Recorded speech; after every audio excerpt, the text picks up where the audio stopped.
It's a cold and dreary day here at my ranch, and while it may not seem like a suitable day or environment to be doing a garden video, you know, right now is kind of the time to start getting the gardens ready, because even though we're expecting a real cold Arctic blast this week, in another month or so, it'll be time to maybe start planting some seeds. So I've never done a video on my garden boxes before, and I'm pretty proud of them. My dad and I put these together a couple of years ago, and so I thought I would show you kind of what we've done in the past and what we're going to get prepared to do today. And I also have a load of soil and mushroom compost coming today, and of course we'll cover it so it doesn't get too muddy with all of the rain that's expected. And then in a few days, when it's a little bit warmer and hopefully not as wet, we'll start filling up these boxes a little bit so that they're ready for planting seeds in just a little while. So let me give you a quick tour of my garden boxes and show you what we got going over here. All right, so about a couple years ago, my dad and I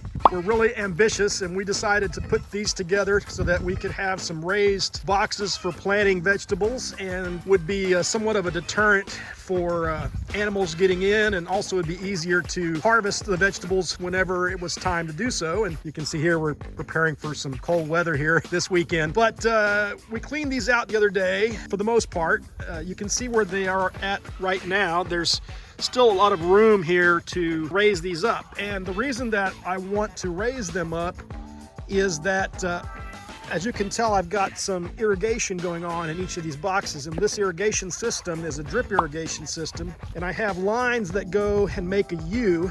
They make kind of a U in here, and it works great. The only issue is that those lines are not buried really deeply into this soil, and so let me see if I can find one here. You can see there. Aha! Aha! They're not buried terribly deeply in this soil, and so it makes it difficult when you're going and you're trying to till the soil and plant things, that those pipes are just exposed there on the surface. And so what I want to do is I want to raise each of these boxes about another 4 or 5 inches or so, and I probably won't bother some of the existing plants that have made it through our cold and dreary winter so far. But in these other ones that we haven't planted anything, these are just weeds. Nope. I do want to raise them up a little bit so that when we're digging in here later and planting seeds, we're not in danger of hitting those lines. So that's what I have going on today. I've got a local place here that has real good garden soil and real good, see here, you can see how exposed these pipes are.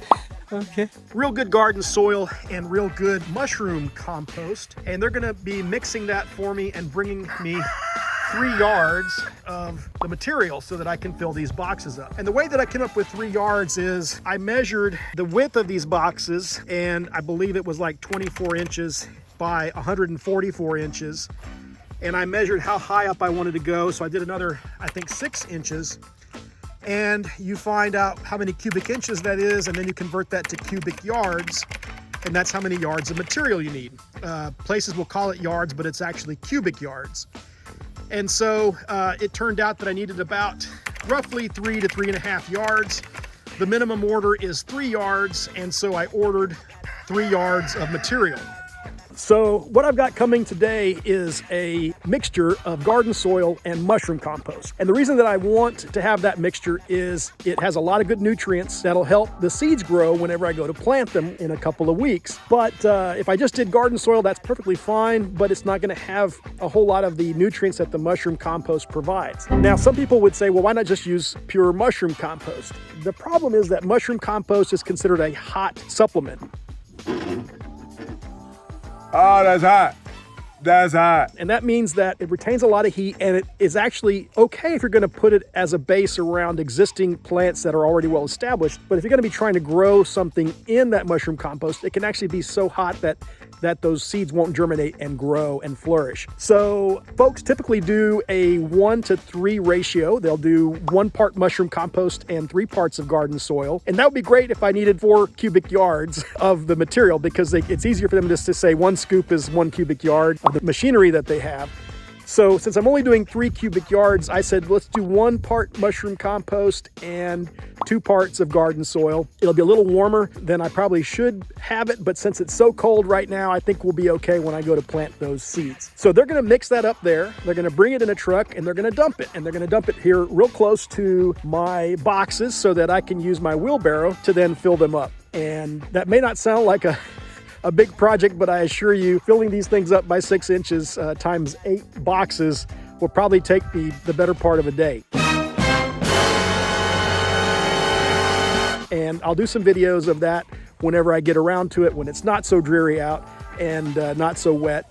Of course, I don't want to be doing that on a day like today. So that's a different day, another project. But there's one thing I wanted to show you, and that is just how well plants and vegetables do in this soil, especially with the arrangement I have with the drip irrigation around it. This is a Swiss Chard plant that I'm getting ready to show you. And Swiss Chard is a biennial, meaning that it grows for 2 years and then it dies off. Well, this Swiss Chard has actually been growing for 3 years. And they say that the leaves get bitter after the 2nd year, and so that's why you want to pull it up and plant it again. But I have actually harvested some of the leaves even on this 3-year-old plant, and they're perfectly fine. They're not too bitter. They're perfectly edible. And so I'm just trying to see how long this thing will go. It just looks almost prehistoric in terms of the growth and the width of the base of this plant. It's just amazing to me to see. And so let me just show you quickly how that looks here. So here's the Swiss Chard. And just look at how massive, I mean, that is, I can't even put my hand around it. That's how massive the base is here. That's quite big. And this thing has just been growing and growing for the last 3 years. And I mean, it almost looks like something from a prehistoric movie set. But anyway, I thought that was interesting, that definitely no problem growing vegetables out here. This is the same type of soil that I'm getting delivered today. It's just I didn't get enough when I first planted. And so now I'm having to go back and adjust these boxes by filling them up a little bit more. I probably won't disturb this Swiss Chard because I don't want to potentially kill it in trying to pull it out and put more soil and plant it again. So I'm probably going to let this box just stay like it is and see how long I can get this Swiss Chard to continue growing. But I wanted to show you that was something that I thought was really interesting and something I've never seen before from a Swiss Chard plant. So very cool. Cool beans. Cool beans. So over here I have spearmint. This is something that started off on this side of this box and has just continued to spread. It really does grow very well, and you almost have to keep control of it or it'll take over an entire box, as you can see here. So I'll probably come back and cut this back before I put the dirt in, get rid of some of these old vines, and probably just relegate the spearmint to this corner over here. The last thing that I wanted to mention is when I go to put the dirt in, these boxes here, we got some creepy crawlies in there. Oh, hell no! These boxes will come up a little bit further so that I'm not in danger of burying the boxes.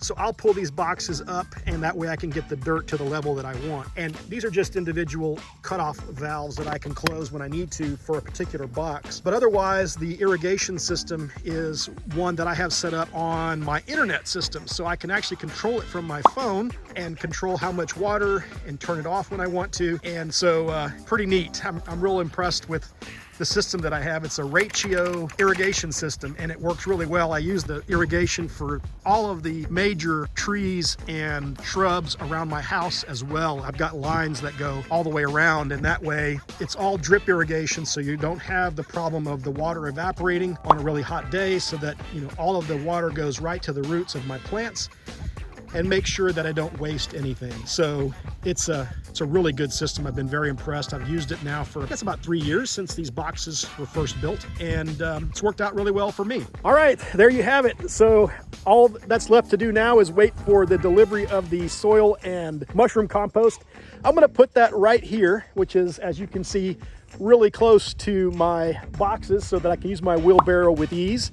And I'm gonna have them come in through this gate right here and just kind of back up the truck, and then they'll just dump it behind me. And whenever it is not so dreary out, I will start to fill those boxes with that dirt. In the meantime, I'm going to put a tarp over it and cover it with some bricks so that the tarp doesn't blow away, and it'll keep the dirt relatively dry. I mean, it'll obviously be getting some moisture from the humidity in the air right now, but it'll keep it relatively dry until I'm ready to use it. So we'll just wait for the truck to come.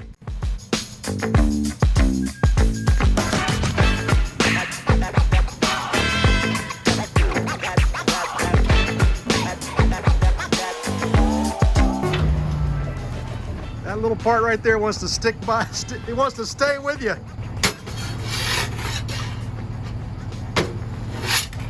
One part mushroom compost, 2 parts garden soil. That's gonna be great for my boxes. So you can see here, this is the mushroom compost, and it actually feels warm in my hand. So it definitely is a hot supplement. And then this is the garden soil, and it's not as hot. So that's why you don't wanna use only mushroom compost, because it runs too hot for those seeds to germinate. And you want those seeds to germinate and grow, so you do a mixture, and that's what I've got here. All right, I'm here with my dad, who is visiting from Houston. Say hi, Dad. Hi there. And we're getting ready to go put the tarp on top of the soil and mushroom compost so that it doesn't get rained on over the next few days. And then hopefully when we have a nice sunny day later on next week, we'll take the tarp off and go ahead and start filling up those elevated boxes. A few moments later. All right, so there you have it. We put some bricks down on top of the tarp so that the tarp won't fly away. What do you think, Dad? You think we got it? I think we did.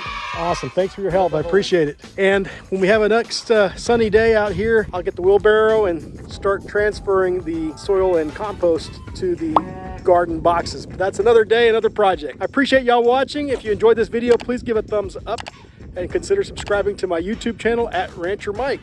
And until next time, I'll see you on the ranch. If you enjoyed this video, please give a thumbs up below. You can also check out one of my other videos here and stay up to date by subscribing to my YouTube channel right here. Until next time, I'll see you on the ranch.